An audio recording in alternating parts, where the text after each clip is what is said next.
Hello दोस्तों, स्वागत है आप सभी का। आज की ये कहानी कोई काल्पनिक किस्सा नहीं बल्कि एक हकीकत है। यह पूरी तरह से एक सच्ची घटना पर आधारित है जो आपको सोचने पर मजबूर कर देगी। कहानी की गहराई में उतरने से पहले वीडियो को लाइक कर दें और ऐसी ही और कहानियों के लिए हमारे चैनल को सब्सक्राइब जरूर करें।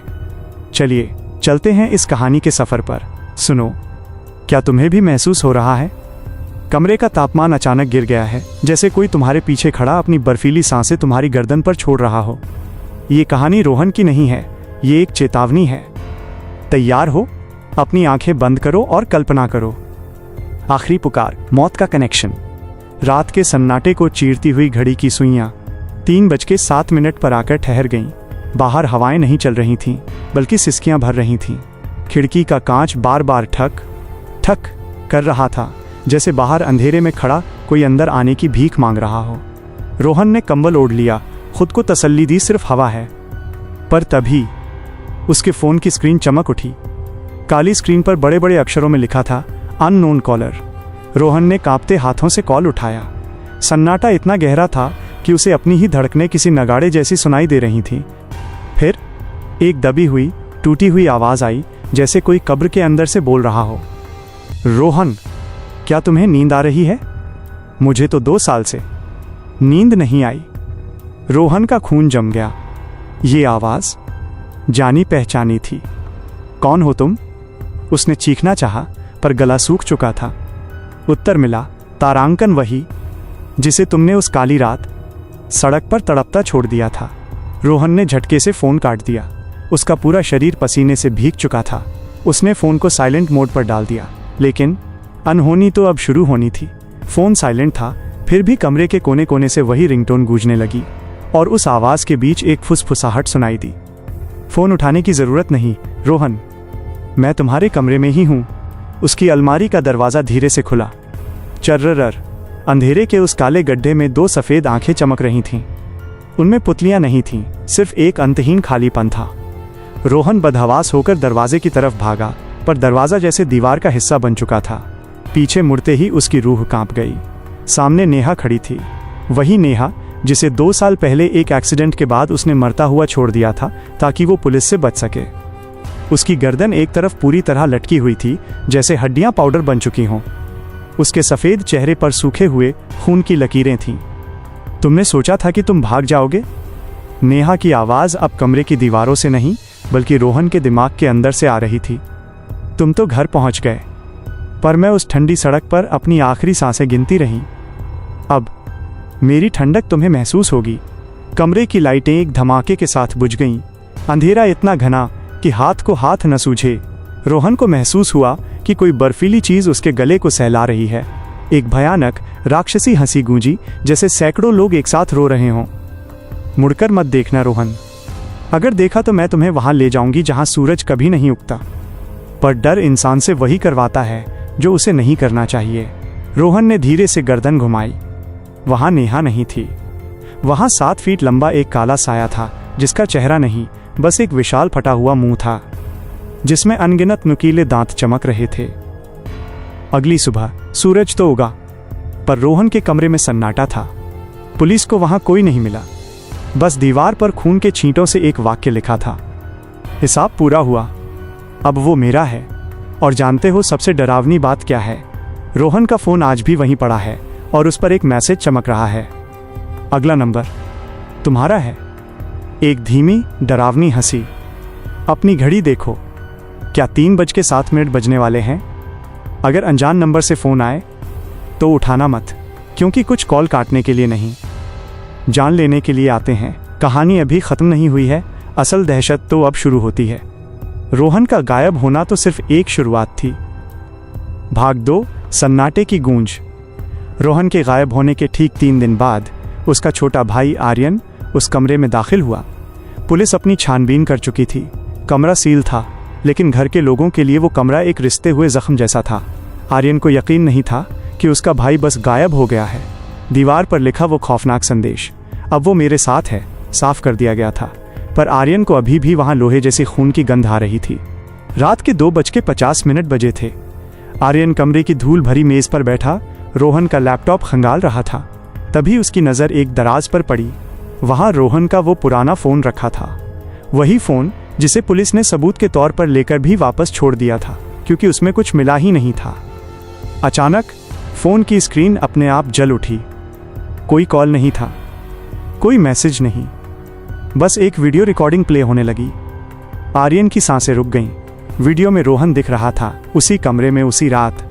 वो कैमरे की तरफ नहीं देख रहा था, बल्कि कमरे के उस कोने की तरफ देख रहा था जहां अलमारी थी। वीडियो में रोहन गिड़गिड़ा रहा था, और तारांकन, नेहा, मुझे माफ़ कर दो, मैं डर गया था, मैं वापस आने वाला था। तभी वीडियो में एक डरावनी कचर कचर की आवाज़ आई, जैसे कोई सूखी लकड़ियां तोड़ रहा हो। अंधेरे कोने से नेहा की टूटी हुई गर्दन वाली परछाई बाहर निकली। वो रोहन के करीब आई और कैमरे की तरफ मुड़कर मुस्कुराई।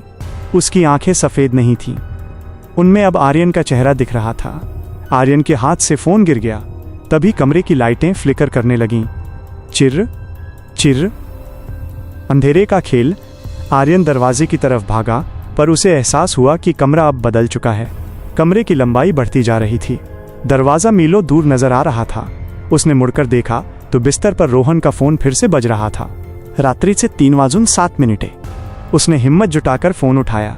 इस बार आवाज़ नेहा की नहीं थी, इस बार आवाज़ रोहन की थी, पर उसकी आवाज़ में एक अजीब सा खिंचाव था, जैसे कोई उसे पीछे से खींच रहा हो। आर्यन, भाग यहाँ से। वो नेहा नहीं है, वो कुछ और है। नेहा की रूह को तो उसने खा लिया, अब वो मेरा चेहरा पहनकर घूम रहा है। तभी कॉल के पीछे से एक भारी गड़गड़ाती हुई आवाज़ आई, जो इंसानी नहीं लग रही थी। तारांकन, चुप रहो रोहन, मेहमान का स्वागत करने दो। आर्यन ने देखा कि अलमारी के अंदर से काला धुआं निकलकर पूरे फर्श पर फैल रहा है। वह धुआं नहीं था, वो उन हजारों लोगों की रूहें थीं जिन्हें उस साये ने इसी तरह धोखे से पकड़ा था। अचानक फर्श के नीचे से दर्जनों काले हाथ निकले और आर्यन के पैरों को जकड़ लिया।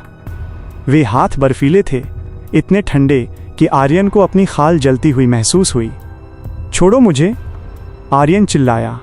तभी कमरे की एक दीवार कांच की तरह तड़क गई। उसके पार उसे वो सड़क दिखाई दी जहां नेहा का एक्सीडेंट हुआ था। वहां अभी भी नेहा का शरीर पड़ा था, खून से लथपथ, और उसके पास खड़ा था रोहन, जो रो रहा था। लेकिन तभी उस एक्सीडेंट वाली जगह के पास के एक पुराने पेड़ के पीछे से वही बिना चेहरे वाला साया निकला। वो साया रोहन के पीछे खड़ा हो गया और धीरे धीरे रोहन के शरीर के अंदर समाने लगा।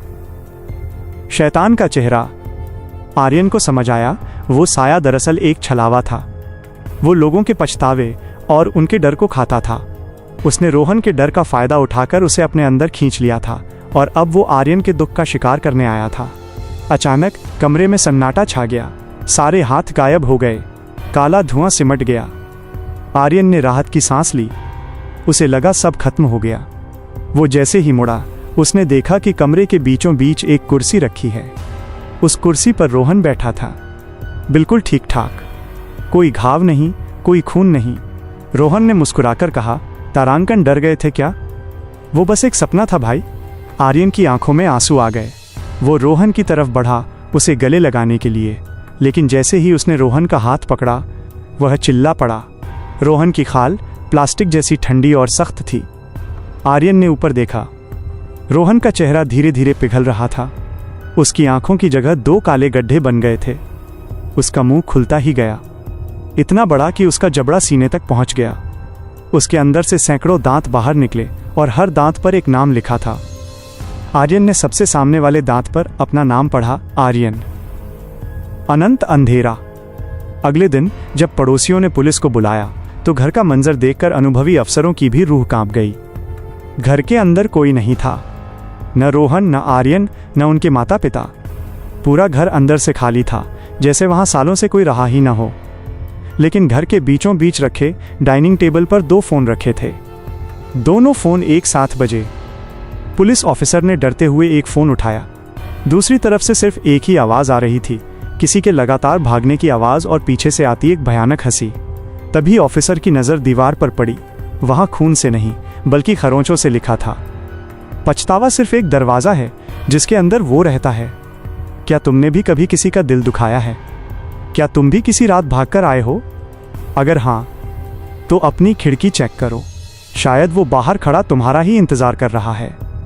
ऑफिसर ने जैसे ही खिड़की की तरफ देखा, उसे वहां अपनी ही शक्ल का एक आदमी खड़ा दिखाई दिया जो हाथ हिलाकर उसे बुला रहा था। आवाज अब एकदम धीमी और कानाफूसी जैसी हो जाती है। अब तुम ये कहानी सुन रहे हो, क्या तुमने गौर किया? तुम्हारे कमरे का दरवाज़ा थोड़ा सा खुला रह गया है और घड़ी की सुइयां 3:07 के करीब पहुंच रही हैं। अपना फ़ोन चेक करो, कहीं कोई अननोन कॉल तो नहीं आ रहा? अगर आ रहा है तो याद रखना, उसे उठाने का मतलब है उसे अपने अंदर आने की इजाज़त देना। खेल अभी ख़त्म नहीं हुआ है। पुलिस ऑफिसर ने जैसे ही खिड़की पर अपनी शक्ल के उस साये को देखा, उसकी चीख गले में ही घुट गई। लेकिन असल दहशत तो अब शुरू होने वाली थी, क्योंकि ये साया सिर्फ एक घर तक सीमित नहीं था। ये एक संक्रमण, इन्फेक्शन की तरह फैल रहा था। भाग 3, यादों का कब्रिस्तान। उस ऑफिसर का नाम इंस्पेक्टर राघव था। राघव ने फौरन अपनी गन निकाली और खिड़की की ओर फायर किया। भाई, कांच के टुकड़े टुकड़े हो गए, लेकिन बाहर कोई नहीं था। सिर्फ अंधेरी सड़क थी और दूर जलती एक स्ट्रीट लाइट जो रह रहकर बुझ रही थी। राघव ने पीछे मुड़कर देखा तो मेज पर रखे वे 2 फोन गायब थे। उनकी जगह वहां एक पुरानी धूल भरी डायरी पड़ी थी। राघव ने कांपते हाथों से डायरी खोली। उसमें हर पन्ने पर सिर्फ एक ही तारीख लिखी थी, 14 अक्टूबर। वही तारीख जब नेहा का एक्सीडेंट हुआ था। जैसे जैसे राघव पन्ने पलटता गया, पन्नों से खून रिसने लगा। आखिरी पन्ने पर लिखा था, जो भागता है वो थक जाता है, जो रुकता है वो मर जाता है, और जो सुनता है वो हमारा हो जाता है। अचानक राघव के कान के पास एक ठंडी सरसराहट हुई। तारांकन, राघव, तुमने तो कहानी सुन ली, अब तुम हमारे हो। चीखों का गलियारा। राघव उस घर से बाहर भागा। वो अपनी जीप की तरफ बढ़ा, लेकिन जैसे ही उसने जीप का दरवाज़ा खोला, उसे एहसास हुआ कि बाहर की सड़क वो सड़क नहीं है जहां वो आया था। वो सड़क बदल चुकी थी। ये वही हाईवे था जहां 2 साल पहले नेहा की मौत हुई थी। सड़क के बीचों बीच नेहा की बाइक पड़ी थी, जिसमें से अभी भी धुआं निकल रहा था। राघव ने चारों तरफ देखा। वहां हजारों लोग खड़े थे। वे सब बेजान थे। उनकी आंखें सफ़ेद थीं और गर्दनें एक तरफ टूटी हुई थीं।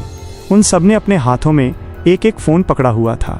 हजारों फ़ोन एक साथ बज उठे। रात के 3:07। पूरे हाईवे पर एक साथ गूंज उठी, तारांकन, कॉल उठाओ, कॉल उठाओ। राघव कानों पर हाथ रखकर चिल्लाने लगा। तभी भीड़ के बीच से 2 लोग निकल कर आए। वे रोहन और आर्यन थे। उनकी खाल उतर चुकी थी और उनके चेहरों पर सिर्फ कच्चा मांस दिख रहा था। रोहन ने अपनी बिना पुतलियों वाली आंखों से राघव की ओर देखा और कहा, तारांकन इंस्पेक्टर, यहाँ भागने की कोई जगह नहीं है। यह पछतावे की दुनिया है। यहाँ हम सब वही दोहराते हैं जो हमने आखिरी बार किया था। रोहन अचानक गायब हो गया और राघव ने खुद को एक बाइक पर पाया। वो बाइक चला रहा था और उसके पीछे नेहा बैठी थी।